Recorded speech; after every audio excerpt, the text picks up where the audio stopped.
bagi para YouTuber mengajukan permintaan maaf ataupun klarifikasi itu sudah makanan pokok. Nah, biar gua seperti YouTuber lainnya, kali ini gua juga ingin membuat pernyataan. Berhubung ini bulan Lebaran, saya ingin mengucapkan minal aidin wal faidin, mohon maaf lahir dan batin.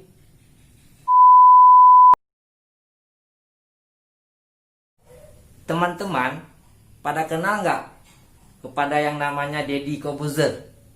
Atau teman-teman pasti kenal sama mantan Menkes negara kita, yaitu Ibu Siti Fadilah. Nah, baru-baru ini gara-gara podcastnya Deddy Corbuzier bersama Ibu Siti Fadilah, dia, Mas Deddy ini, hampir semua berita, hampir semua media membicarakan kenekatan dia mewawancarai Ibu Siti Fadilah. Apalagi baru-baru ini pihak Ditjen Kemenkumham mulai mengeluarkan pernyataan bahwa itu Ibu Siti Fadilah melakukan podcast sama Deddy Corbuzier tidak memiliki izin dan itu sedang diusut.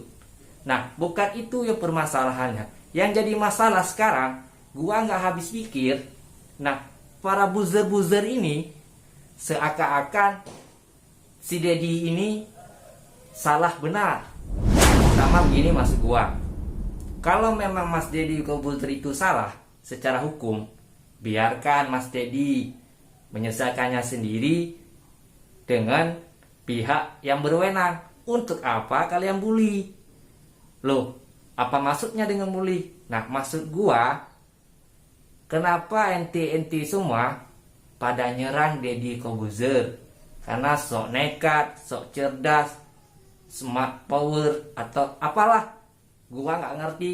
Karena pendidikan gua itu pendek, gak sebanding dengan pendidikan lulu pade. Coba teman-teman mungkin sudah menonton video klarifikasi maksud Deddy Corbuzier mewawancarai Ibu Siti Fadilah. Simak dengan baik-baik cuy, jangan sampai bertambah bengkok. Ini lu pikiran. Oke? Saya Deddy Corbuzier, dan di video ini saya ingin memberikan sedikit informasi perihal tentang podcast yang terjadi antara saya dengan Ibu Siti Fadilah. Belakangan ini banyak sekali media yang mengejar-ngejar saya, menanyakan hal tersebut, dan mohon maaf saya tidak bisa menjawab teman-teman media satu persatu. Oleh karena itu, saya berpikir untuk membuat video ini. Sebelumnya, saya ingin memberitahukan untuk semua orang bahwa saya tidak terikat pada sebuah politik tertentu, partai politik tertentu, atau golongan tertentu dan sebagainya. Tidak ada sama sekali. Saya bersifat independen. Yang saya bela adalah bangsa dan negara Indonesia. Demikian juga dengan isi video tersebut.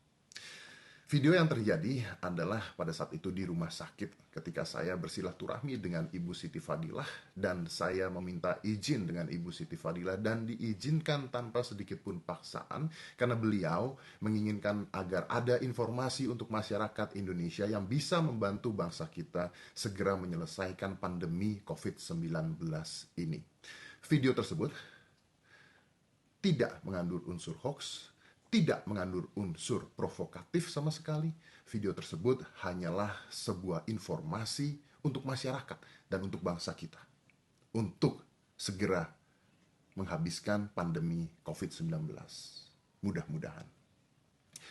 Di beberapa media yang tersebar banyak sekali berita-berita yang tidak benar yang mengatakan saya menyamar masuk menggunakan masker. Saya pun ketawa ketika dibilang saya menggunakan masker itu menyamar karena ya itulah media, tapi ya sudahlah, tidak apa-apa. Yang saya harapkan adalah seperti ini. Yang bisa saya lakukan sebagai warga negara Indonesia adalah memihak negara kita sendiri, negara saya sendiri. Seperti tadi saya katakan, saya tidak pernah memihak satu golongan apapun, politik apapun. Kalau iya, podcast saya tidak akan dihadiri oleh gubernur, pejabat-pejabat negara, menteri, bahkan Menko Polhukam kemarin juga ada di podcast saya. Kenapa mereka bersedia? Karena mereka tahu bahwa informasi yang disampaikan adalah informasi yang penting untuk bangsa dan negara kita sendiri. Apalagi di dalam keadaan Indonesia sedang mengalami pandemi COVID-19. Jadi saya minta tolong. Sudahlah. Kasihan Ibu Siti Fadilah. Beliau berusia 70 tahun lebih. Di luar benar atau tidaknya beliau adalah seorang koruptor, itu bukan urusan saya dan saya tidak tahu. Tapi yang saya tahu, berita tentang beliau menyelamatkan Indonesia, menghentikan pandemi, bahkan di dunia ketika SARS terjadi, adalah berita-berita dan fakta-fakta yang sudah tersebar di mana-mana. Informasi yang beliau miliki di dalam otaknya adalah informasi yang berguna untuk pemerintah kita, berguna untuk bangsa kita, berguna untuk masyarakat kita yang harus disampaikan. Silaturahmi yang terjadi sangat amat indah, sangat amat baik. Izin dari beliau juga untuk memberitahukan masyarakat sangat amat baik. Yuk kita sama-sama membangun bangsa kita. Jangan mencari-cari sebuah masalah baru. Indonesia saat ini sedang dalam krisis yang luar biasa. Informasi-informasi seperti ini adalah informasi yang bisa membangun bangsa kita untuk mandiri. Seperti kata Ibu Siti, negara kita mampu untuk mandiri. Dan saya harap dengan video tersebut kita bisa membantu bangsa kita untuk mandiri. Gimana cu? Setelah menonton video klarifikasinya Mas Deddy Corbuzier, udah nggak bengkok lagi kan pikiran lu kan? Masa lu bilang air mata yang keluar di podcastnya Deddy Corbuzier itu air mata buaya? Jangan-jangan otak lu tuh yang buaya. Cari uang di YouTube, di media sosial, di internet ini gak segoblok itu asal ngejudge orang.